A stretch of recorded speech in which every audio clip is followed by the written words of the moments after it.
नमस्कार दोस्तों, SK19 अड्डा पर आप सभी का स्वागत है। आज मैं सम्मान हिंदी के छंद के बारे में आज हम चर्चा करेंगे कि छंद से काफ़ी प्रश्न हर प्रतियोगी परीक्षा में देखने को मिलते हैं। चाहे उत्तर प्रदेश की परीक्षा हो, चाहे अन्य प्रतियोगी परीक्षा हो, हर प्रतियोगी परीक्षा में हिंदी साहित्य के सम्मान हिंदी के छंद, अलंकार, समास और विराम और इस प्रकार से कई प्रकार के आपको प्रश्न देखने को मिलते हैं। आइए देखते हैं। प्रश्न नंबर 1 है, छंद से संबंधित गणों की संख्या क्या है? छंद से संबंधित गणों की संख्या क्या है? तो 8 गण हैं। छंद से संबंधित जो गणों की संख्या होती है 8 गण है। आंसर नंबर सी सही हो जाएगा। छंद से संबंधित गणों की संख्या जो 8 है, ये 3 वर्णों को मिलाकर एक गण बनता है। जो 3 वर्ण हैं, ये 3 वर्णों को मिलाकर हमारा क्या बनता है? एक गण बनता है। ठीक है, एक गण बनता है जिसे हम छंद गण कहते हैं। ठीक है, जिसे हम छंद गण कहते हैं। दूसरा है, छंद पढ़ते समय आने वाले विराम को क्या कहते हैं? छंद पढ़ते समय आने वाले विराम को क्या कहते हैं? तो आने वाले विराम जो चिन्ह होते हैं इसे हम यत् कहते हैं। छंद को पढ़ते समय आने वाले जो विराम होते हैं इसे हम यत् कहते हैं। आंसर नंबर बी सही हो जाएगा। आंसर नंबर बी सही हो जाएगा।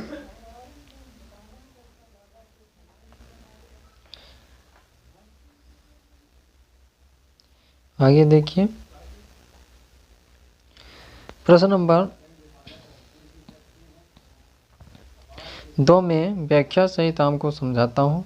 छंद पढ़ते समय आने वाले विराम को यति कहते हैं। विराम को यति कहते हैं। यति कहते हैं। छंद शास्त्र में यति का अर्थ है विराम तथा विश्राम।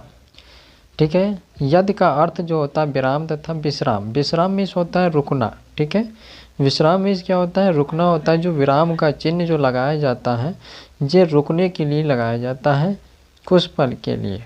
समानतः प्रत्येक छंद के 4 चरण या पाद होते हैं। प्रत्येक चरण के अंत में यत होती है। प्रत्येक चरण के अंत में क्या होती है? यत होती है। कभी कभी एक एक पाद के अनेक यतियाँ भी होती हैं। ठीक है, एक एक पाद की जो अनेक यतियाँ भी आपको देखने को कभी कभी मिली होंगी। जब कक्षा 10 में सम्मान हिंदी जब पढ़ा होगा तो हमको अवश्य मिली होंगी देखने को। तो निम्नलिखित में से कौन सा छंद प्रकार नहीं है? तो इसमें आंसर प्रश्न नंबर 3 कहता है कि निम्नलिखित में से कौन सा छंद प्रकार नहीं है? कौन सा छंद प्रकार नहीं है? तो दृष्टांत छंद प्रकार नहीं है। आंसर नंबर ये सही हो जाएगा बच्चों। दृष्टांत छंद प्रकार नहीं है। दृष्टांत छंद नहीं बल्कि अलंकार का प्रकार है। जो दृष्टांत जो हमारा है ये छंद नहीं बल्कि अलंकार का प्रकार है। ये शेष छंद के प्रकार है। ठीक है, शेष छंद के जो प्रकार है चौपाई, सरोठा और दोहा, ये क्या है? छंद के प्रकार है। ठीक है, दृष्टांत एक ऐसा है जो छंद का प्रकार नहीं है, ये अलंकार का प्रकार है। तो इसमें पूछता है कौन सा छंद का प्रकार नहीं है? तो आंसर नंबर ए सही हो जाएगा। ठीक है, आंसर नंबर ए सही हो जाएगा। अगला देखिए, प्रश्न नंबर 4। जिस छंद में 4 चरण और प्रत्येक चरण में 16 मात्राएं होती हैं वह कहलाता है। जिस छंद में 4 चरण और प्रत्येक चरण में 16 मात्राएं होती हैं उसे हम क्या कहते हैं? चौपाई कहते हैं। आंसर नंबर डी बच्चों सही हो जाएगा। चौपाई कहते हैं। जो चौपाई में क्या होते हैं? 16 मात्राएं होती हैं। ठीक है, 8 मात्राएं होती हैं। जो 16 मात्राएं होती हैं किसमें? चौपाई में। ठीक है, तो चौपाई में 16 मात्राएं होती हैं। जिस छंद में 4 चरण और प्रत्येक चरण में 16 मात्राएं होती है उसे हम क्या कहते हैं? चौपाई कहते हैं। ठीक है, जिस छंद में 4 चरण और 16 मात्राएं होती हैं उसे हम चौपाई कहते हैं। तो प्रश्न नंबर 4 कहता है जिस छंद में चरण और 4 चरणों, प्रत्येक चरण में 16 मात्राएं होती है, उसे हम क्या कहते हैं, तो चौपाई कहते हैं। ठीक है, आंसर नंबर आपका जो हमारा हो जाएगा, जे आपका आंसर हो जाएगा डी सही हो जाएगा, जो हमारा डी क्या है, चौपाई है। ठीक है, अगला देखिए, किस छंद में 26 मात्राएं होती हैं, 14 - 12 पर यत होती है। 14 और 12 पर क्या होती है, यत होती है। तो ऐसे जो 26 मात्राएं होती हैं, हर गीतिका में 26 मात्राएं होती हैं। इसमें गीतिका दे रखा है, कन्फ्यूज मत होता, हर गीतिका में 26 मात्राएं होती हैं। ठीक है, तो इसमें आंसर नंबर सी सही हो जाएगा, गीतिका है तो सी सही हो जाएगा, इसमें 26 मात्राएं होती हैं। ठीक है, 26 मात्राएं होती हैं। 26 मात्राओं से जो छंद बनता है उसे गीत का छंद कहा जाता है। ठीक है, 26 मात्राओं से जो छंद बनता है उसे हम क्या कहते हैं, गीत का छंद कहते हैं। ठीक है, याद करना, गीत का छंद कहते हैं। गीत का रूपमाला वर्ग का मातृ छंद कहा जाता है। गीत का जो है रूपमाला मातृ छंद कहा जाता है। इसकी यदि 14 और 12 मात्राओं पर यह होती है। और डॉक्टर गोविंद त्रिगुणायत ने अपनी पुस्तक शास्त्रीय समीक्षा के सिद्धांत में लिखा है कि मातृ सब छंद है और इसमें 14 और 12 मात्राओं को 26 छंद होते हैं। इसको हम हर गीत का छंद कहते हैं। ठीक है, हर गीत का छंद हम कहते हैं। ठीक है,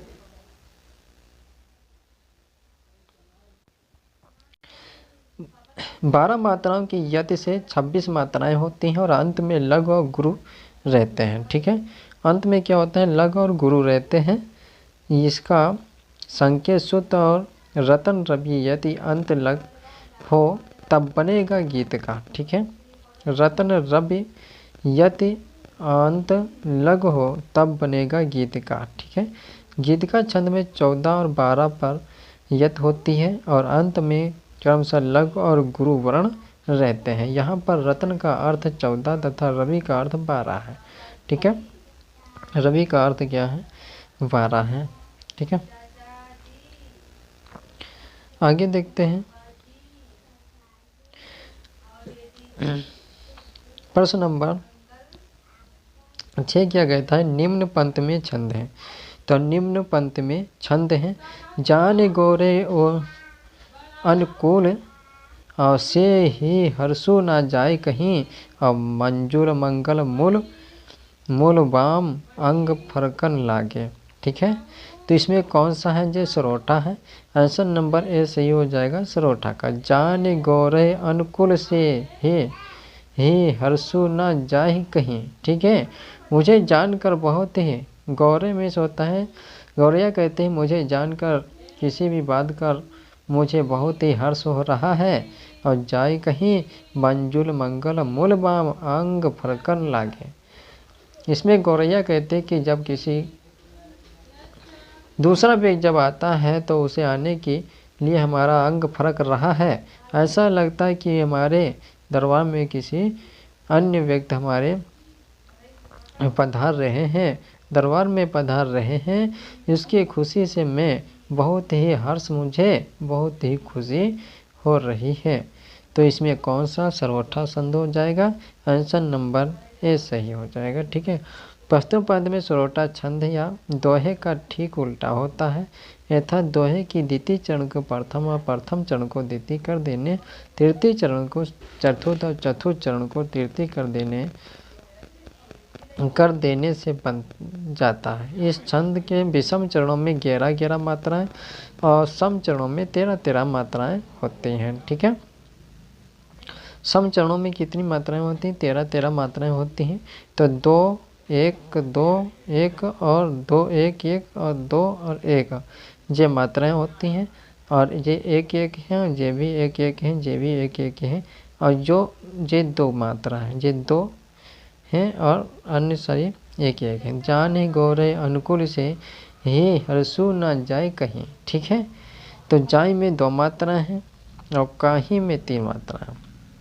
ठीक है, इसी प्रकार से मंजुल मंगल मूल बाम अंग फरकन लागे, तो मंजुल में क्या है 4 मात्रा है। ठीक है, मर्जुल में 2 और 1 1 4 मात्रा है, और मंगल में 2 और 1 1 4 मात्रा है। ठीक है, 2 और 1 3 मात्रा है मूल में, और बाम में 3 मात्रा है, और अंग में भी 3 मात्रा है। ठीक है, तो फरकन, तो फरकन इसमें सिंगल अक्षर में 1 1 मात्रा है, तो 4 अक्षर हैं, 4 में फरकन 4 मात्रा है। ठीक है, तो इसमें ला गे में 1 की मात्रा है, 2 मात्रा 2 अंक है और 1 है। ठीक है, तो इस प्रकार से जो 11 मात्राएं होती हैं, द्वितीय चतुर्थ चरण में 13 मात्राएं होती हैं। इसे हम दोहे का उल्टा कहते हैं, जिससे हमारा क्या होता है सरोठा।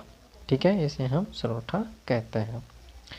ओके, आगे देखिए, साथ ही निम्न पंथ में छंद है, निम्न पंथ में छंद है, बाहिर बहुरी विचारू किन मन माही, और सी बदन सम हिम कर नाही, और हिम कर नाही।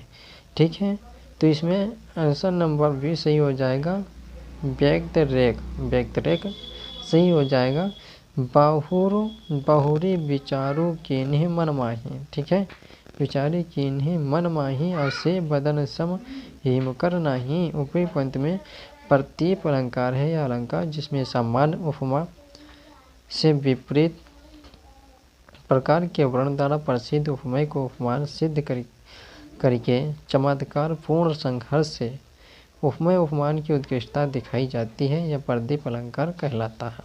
ठीक है, प्रदीप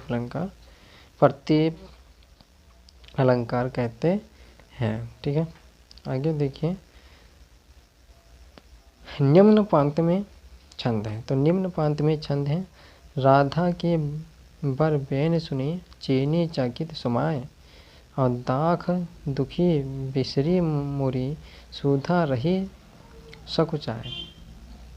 तो 6 का अनुप्रास है, इसमें कौन सा है 6 का अनुप्रास है, आंसर नंबर ए सही हो जाएगा। ठीक है, राधा के बर बेन सुनी, राधा कहती है मैंने श्री कृष्ण के बेन की आवाज़ सुनी हो, और दाख दुखी बिसरी मोरी, जो बहुत श्री कृष्ण की याद में वो व्याकुल है। ऐसा लगता है कि वो राधा कहती कि मैंने श्री कृष्ण की बंसी की आवाज़ सुनी हो, और बिसरी मुरी सुधा रही सकुचाए, वह अपने मन में सोच रही है। आंसर नंबर ए सही हो जाएगा। ठीक है, आज इतना ही। नमस्कार सभी प्यारे साथियों, यदि मेरा वीडियो अच्छा लगा तो लाइक करना, सब्सक्राइब करना। फिर मिलते हैं आपको अगले दिन। जय हिंद।